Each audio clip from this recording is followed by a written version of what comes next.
Vendredi 3 janvier 2014, Madame, Messieurs, bonsoir. Merci de votre fidélité. Bienvenue dans ce premier numéro de Pulsation Week-end de l'année des réactions suite à l'appel au dialogue du président Michel Martelly. Le président du Sénat, Jocelyn Simondera, dit prendre acte des déclarations du chef de l'État, soulignant que les acteurs de la crise doivent se hisser à la hauteur de leurs responsabilités.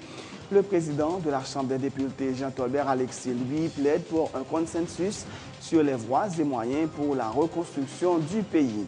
Le porte-parole du parti Unité, Dieudonne Sensi, dit noter que, pour une fois, le chef de l'État n'a pas lancé de flèche en direction des leaders de l'opposition.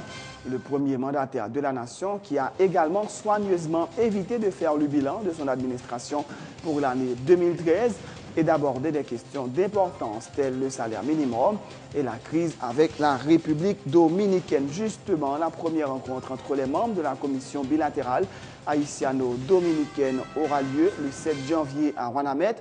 L'arrêt 168-13 de la Cour constitutionnelle dominicaine sera au menu de discussion.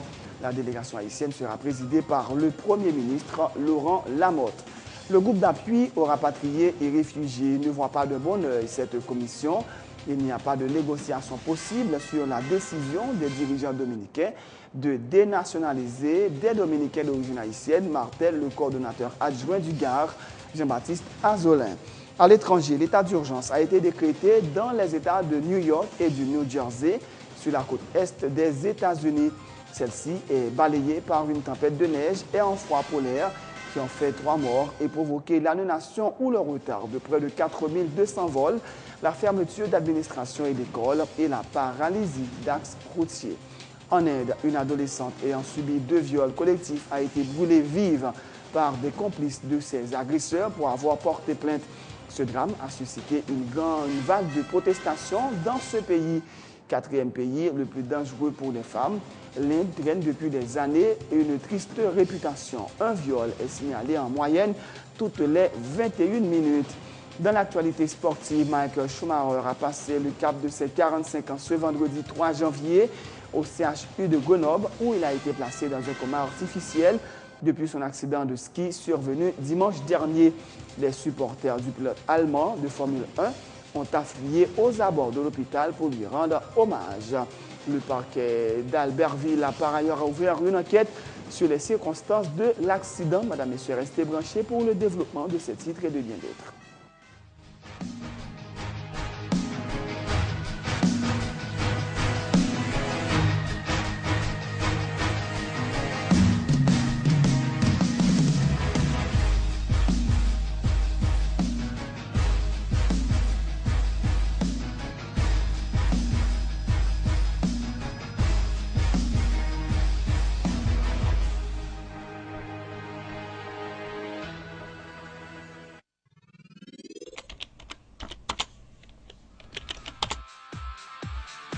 Bienvenue dans cette édition d'information Pulsation, l'essentiel de l'actualité de la journée. Merci de votre fidélité.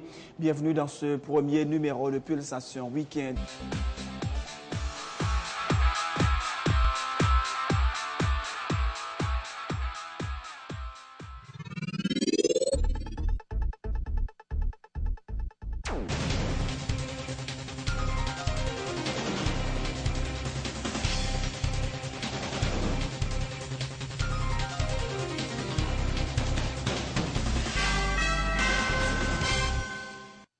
De recherche, bienvenue dans le développement du journal. Nous le débutons avec des réactions suite à l'appel au dialogue lancé par le chef de l'État et l'évêque des Gonaïves, Monseigneur Yves-Marie Payan, lors des cérémonies officielles marquant le 210e anniversaire de l'indépendance nationale, le 1er janvier dernier. Tout d'abord, les personnalités qui avaient fait le déplacement pour l'occasion dans la 4e ville du pays. Pour le président du Sénat, Jocelyn Simondera, tous les acteurs doivent se hisser à la hauteur de leurs responsabilités et agir en homme d'État. Il faut privilégier les intérêts du pays, ajoute pour sa part le président de la Chambre basse, Jean-Tolbert Alexis, plaide pour un consensus sur les voies et moyens pour reconstruire le pays. Le problème qu'il y a aujourd'hui, ce n'est pas un problème qui vient avant coup de loi, ils ont un petit problème qui cumulé, qui baille problème, et finalement, ils ont un gros problème. Donc même parce que si nous décidons de résoudre, nous décidons de mettre à la dimension de responsabilité que nous gagnons et agir en homme d'État pour ne pas faire la population et occasion pour la faire évaluation de l'état de l'homme en place de l'homme d'État. Donc nous-mêmes, ça, nous sommes capables de faire résultat et on a un meilleur résultat et une meilleure réponse à toute population. Aujourd'hui, la loi a gardé le passé par au prince, où que c'est un coup Somalie, donc où que son côté détruit. Donc le pays a pas que j'aime relever de ce qu'elle a ouvert. Donc moi je pense que c'est l'unité, la paix, et puis pour être capable de reconstruire le pays nous, qui était dévasté par un tremblement de terre le 10 janvier 2010. Donc, ça pour nous faire, c'est justement écarter ego nous, mettre ego nous de côté, faire en sorte que vous ne connaissez que son seul patrimoine, son seul pays, et que c'est vrai nous avons des divergences sur des questions. Parce que l'année 2013, au-delà, Gampil va l'hypothèse, tout. Ça veut dire que Gampil consensus qui fait là-dedans, Gampil côté qui devait aller, qui va arriver à aller, au fur et à mesure, acteurs viennent comprendre que son moyen terme pour rejoindre. Donc, c'est ça qu'on a toujours fait, et retirer ego nous, et justement pour être capable de joindre nos moyens terme pour nous travailler ensemble. Les divergences peuvent toujours exister, mais il y aura forcément un moyen de cohabiter, a indiqué pour sa part le leader de l'AKID. Que ce soit les dirigeants actuels ou ceux qui aspirent au pouvoir, tous nous avons une responsabilité vis-à-vis des citoyens, selon Evans Paul, qui affirme avoir décidé de participer aux cérémonies officielles de célébration de l'anniversaire de l'indépendance dans le cadre du dialogue et nous citons de l'instauration d'un climat de vivre ensemble. Nous gagnons un sens d'engagement. Nous pensons que la politique là, elle doit guider d'abord par l'engagement. À côté engagement, il y a un sens de responsabilité. Après responsabilité, il y a une générosité. Générosité, il y a deux gens. Il faut manifester par rapport à monde qui est adversaire. Il faut manifester par rapport à monde qui a une responsabilité envers eux. On a parlé de peuple là. Monde qui a dirigé le pays, je dis, il y a une responsabilité pour eux. Délivrer, faire ça peuple attendre pour situation l'améliorer. Moun qui aspire à venir diriger le pays, il y a une responsabilité pour réfléchir sur la meilleure façon pour contribuer à l'amélioration de la vie du peuple là. Il faut veiller pour que la bataille entre nous n'est pas plus néfaste pour le peuple là dans le service cause. Il faut nous créer un cadre de discussion, un cadre d'opposition responsable, dynamique pour le progrès. Alors c'est ça que fait souhait PAM, Anessa, c'est en nous ensemble construire le climat du vivre ensemble. Vivre ensemble n'a pas dire nous d'accord. En nous accorder des accords. Vivre ensemble n'est plus important que mettre tête ensemble. Ou pas obligé d'entrer dans le gouvernement pour membre gouvernement pour supporter mon bagage la fait. Ou bien doit membre gouvernement tout ou désolidariser un bagage qu'a fait qui pas bon. C'est le courage de choisir le bon chemin qui est bon pour le pays, chemin qui est bon pour Haïti, pour le peuple haïtien. Moi-même, ces messages, ça, je vais lancer aujourd'hui. On nous fait effort pour nous reconnaître Haïti, c'est nous. Haïti, c'est pour nous. On nous connaît, nous ensemble, pour nous développer. Analysant le discours du président Michel Martelly lors de la célébration du 210e anniversaire de l'indépendance, le porte-parole du parti Unité Dieudonne Sensi dit noter que pour une fois, le chef de l'État n'a pas lancé de flèches en direction des leaders de l'opposition. Le premier mandataire de la nation, qui a également soigneusement évité de faire le bilan de son administration pour l'année 2013, qui a été décrétée année de l'environnement. Il est passé à pieds joints sur la question des élections. Rien n'a été dit sur le salaire minimum, les relations avec la République dominicaine et l'accord pétro-caribé notamment, déplore Dieudonne Sensi.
Les Port-au-Prince accueillent différemment l'appel au dialogue et à l'unité lancé par le président Martelly. Certains citoyens interrogés par Télépluriel saluent le discours du chef de l'État, soulignant que la division constitue un véritable obstacle au développement du pays. Cependant, un autre groupe doute de la sincérité de Michel Martelly, rappelant qu'il n'y a pas de réconciliation sans justice, allusion faite à la présence de deux anciens présidents, l'ex-dictateur Jean-Claude Duvalier et Prosper Avril aux cérémonies des Gonaïves. Mais tous, ils émettent le vœu qu'en 2014, des mesures soient adoptées en vue d'amorcer le processus de la reconstruction du pays à travers notamment la création d'emplois.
Tout à fait autre chose. Une cinquantaine de personnes ont été admises aux urgences de l'hôpital de l'Université d'État d'Haïti pendant les fêtes de fin d'année et du Nouvel An. C'est ce qu'ont indiqué vendredi les responsables de l'HUEH.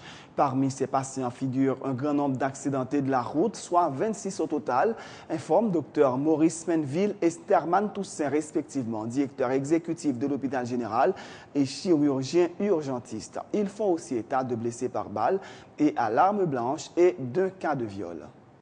Généralement, les fêtes de fin d'année, pas grand pile monde qui veut être à l'hôpital.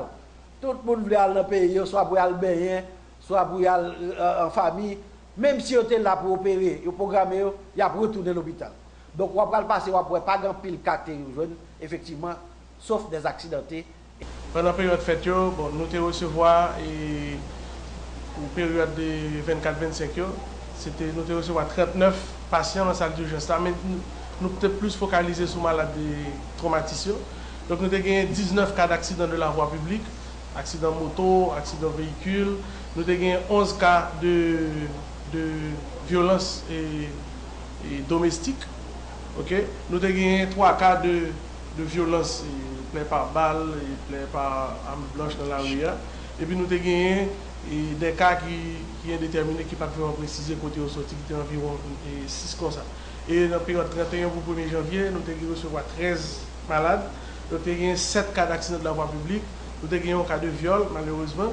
Nous avons gagné 3 cas d'accident domestique et puis 2 cas de violence générale. Donc en fait, ça fait 39 malades pour 24 et 25 décembre et 13 patients accidentés pour période des 31 au 1er janvier. Le groupe d'appui aux rapatriés et réfugiés GAR se félicite des déclarations du président vénézuélien Nicolás Maduro en faveur des centaines de milliers de Dominicains victimes de la décision 168-13 du tribunal constitutionnel de leur pays qui les prive de leur nationalité en raison de leur origine haïtienne. Le président Maduro a récemment exigé la garantie des droits fondamentaux au peuple haïtien, affirmant qu'une attaque contre ce peuple est une attaque contre le Venezuela. Le coordonnateur du GAR, Jean-Baptiste Tazolin, fait toutefois remarquer que les personnes qui sont victimes de la décision de la justice dominicaine ne sont pas des Haïtiens, mais des Dominicains. Pour ce qui est de la reprise du dialogue entre les autorités haïtiennes et dominicaines le 7 janvier prochain, le défenseur des droits humains soutient qu'au lieu de monter une nouvelle commission, il serait mieux de renforcer celle qui, depuis 10 ans, a été mise sur pied pour travailler sur des questions portant sur les relations entre les deux pays. C'est quand son pinga que le Venezuela baille la République dominicaine d'ailleurs et déclaration ça a fait pile écho dans la presse dominicaine côté secteur raciste qui au même derrière sentence là est très fâché parce que ouais, c'est comme si le Venezuela a rentré dans des bagages qui concernent dans bagages internes qui concernaient la République dominicaine. Donc il y a à la fois faut que nous très prudents pour ne pas diriger vers ça nous-mêmes nous pas vouloir faire comprendre que moun sa c'est des haïtiens qui moun qui retire nationalité parce que moun sa pas haïtien c'est des dominicains qui et en plus nous prenons le tout d'une manière positive. J'ai toujours dit ça, faut que Petro-Caraïbes prenne de décisions, prenne de position par rapport à la crise ça, par rapport avec les décisions dominicaines. Eh bien, je l'ai dit en président Venezuela plus ou moins il prend une position et je pense que c'est un bagage tout qui est capable de faire avancer les problèmes. Commission bilatérale là, les gains pour le réunir 7 janvier qui vient là. Quand même dialogue là, il y a fait point immigrants haïtiens ou bien dénationalisation, il a parlé de lui.